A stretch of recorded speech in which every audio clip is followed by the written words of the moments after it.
is considered unstoppable. It's all about the X Division and the Samoan submission machine is a monster out there right now. Driving his fist into the open wound. He's fighting right into the cut. This is disgusting. This man has never been pinned. He's never submitted to anyone. With me, it's never about who's next, but who's left. Hardcore. My God! He's a legend that will do whatever it takes. This is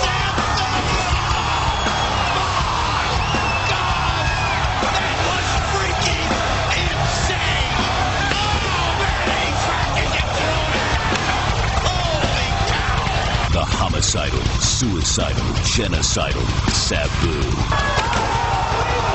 The Samoan submission machine, Samoa Joe.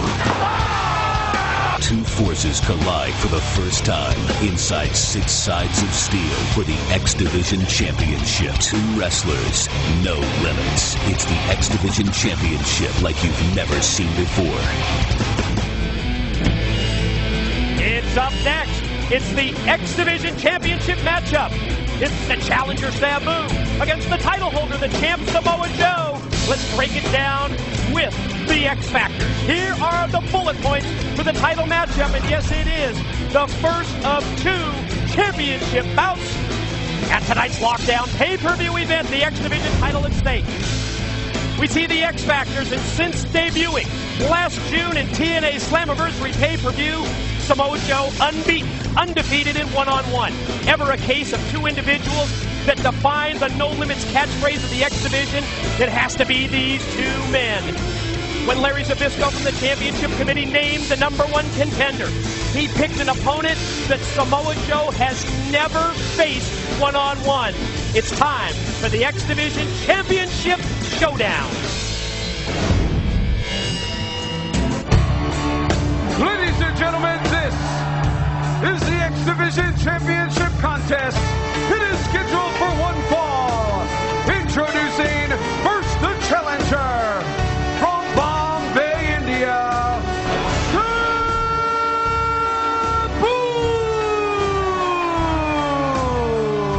I've been waiting for this moment.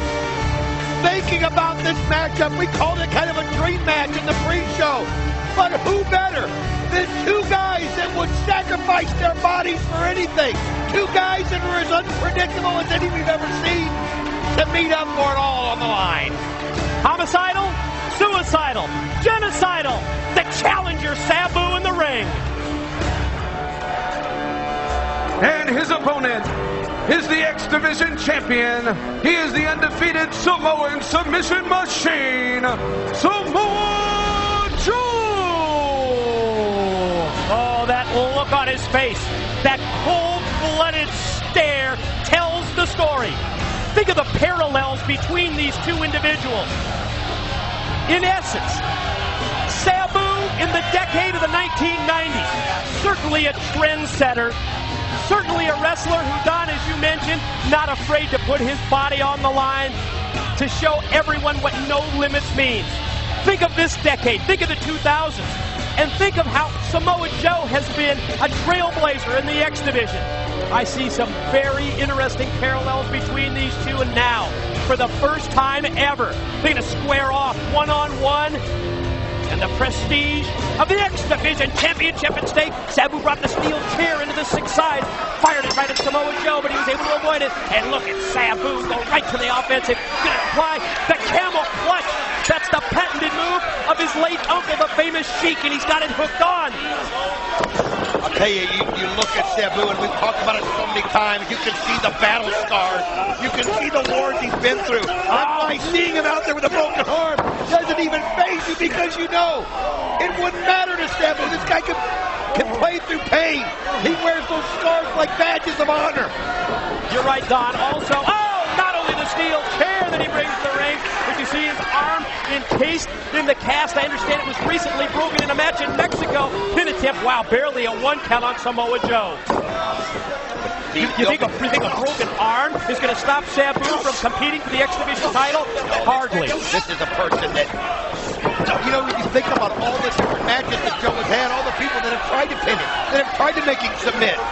And then you look at a guy like Sabu, somebody who is so hard to prepare for. I mean, how do you plan to go into a match with somebody who's suicidal, homicidal, and genocidal? I mean, this man puts his body on the line every single day he gets up out of bed.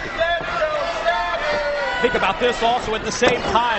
Samoa Joe, known for the muscle buster, known for the Kakina clutch, that rear naked choke that's gained him so many victories via submission.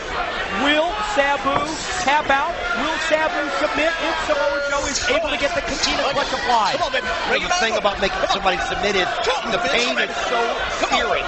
The pain is so bad that you can't take it anymore and you tap out. But you're looking at a man who lives with pain 24 hours a day. I don't know that you can make Sabu tap out. I don't know that he's ever tapped out. The forehead of Sabu has been busted open. You see the blood pouring out of his head.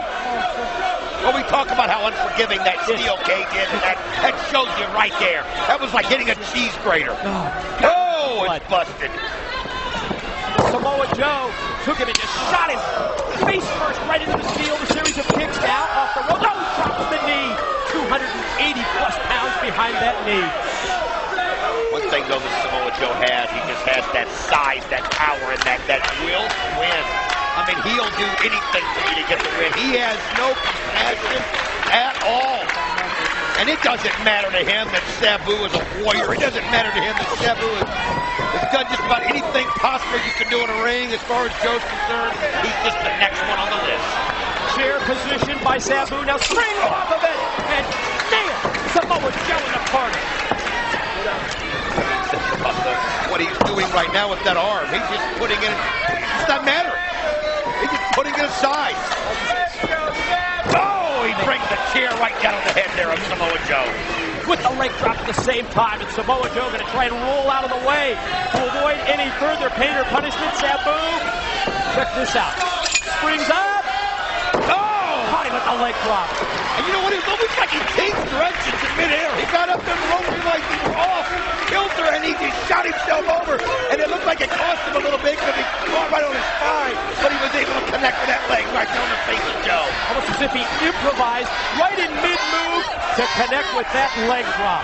Oh, wait a minute, he's got the spike. No, he's got the spike in his hand. And Samoa Joe is going to try and use his power and his strength here to fight it off. Sabu! Oh, look how close it is! Oh, man! Arm breaker applied! Oh, look at the referee Slick Johnson trying to get it out of his hand, and he does. He's successful. Bold on his part. He's called the Samoan submission machine, and you see Sabu actually has the perfect counter to that cross arm breaker. The submission armbar applied. I mean, how do you prepare for a person like Sabu? Out of nowhere comes the spike. I mean, Joe had to be looking up going, what on earth was this?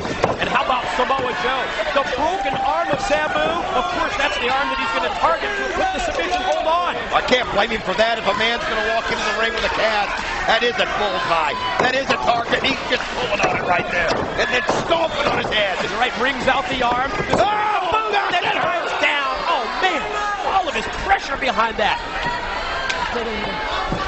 Oh, you can see Sabu right now holding on to it. Samoa Joe will go right at, if he sees any kind of a weakness whatsoever, and I can't blame him after looking down at a spike about a millimeter from my eyeball. I'd go after that broken arm too at that point. Check out the arm of Sabu, that close-up shot that we just had, as you saw the torque and the pressure being applied by Samoa Joe. The challenger back up to his feet, series of shots, and a drop kick took him down. Sabu, just amazing to see how he can get back on his feet after things happen to him. And you see him right now going up top. Samoa Joe going up there with him. The two men battling up on the top rope using the cage. Oh, and he just took that broken arm and drove it right into the steel. Oh, all the way from the top. They just smashed his head against the mat. Wow, Samoan cutter off the top pin. 1, 2. Oh, just barely got the shoulder up. Whoa. Barely.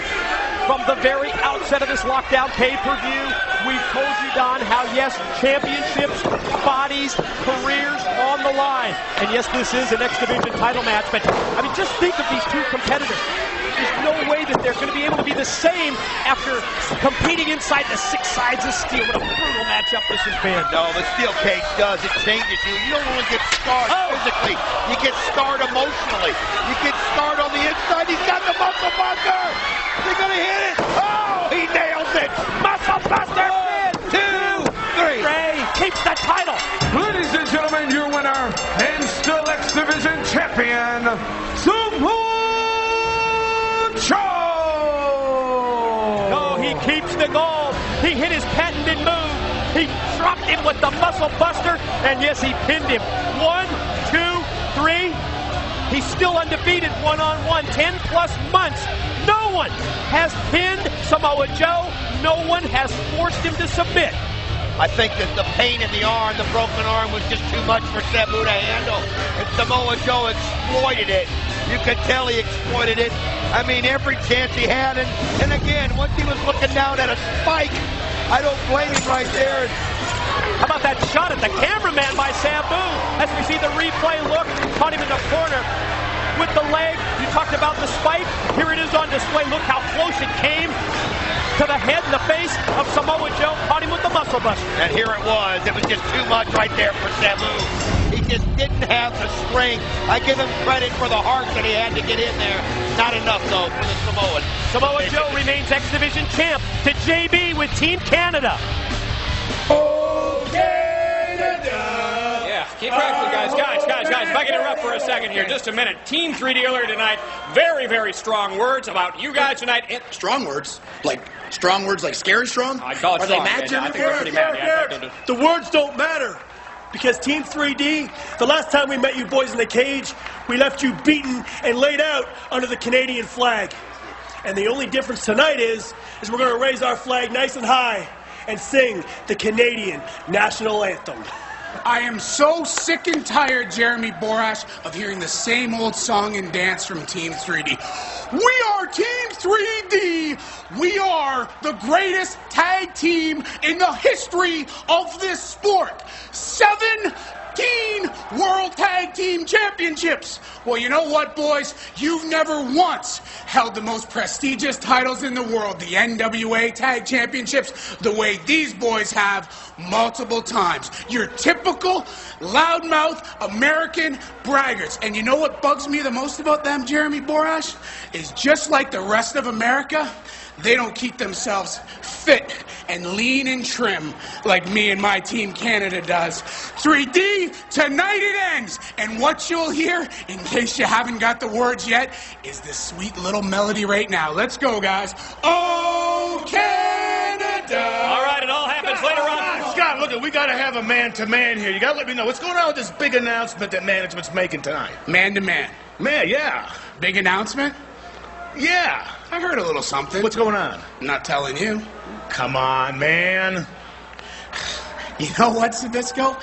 I tried telling you multiple times, and you wouldn't listen. So you know what? Maybe it's time that you take a fall. You've had no problems throwing every other person in front of the bus. So you know what? Your weaselly little rat eyes can look at those big headlights coming straight at you, and bam! Get run over just like you left everybody else to take the rap. It's your turn, Zabisco. Let's go, guys. Oh, Canada. Does this mean you're not going to help me out? True.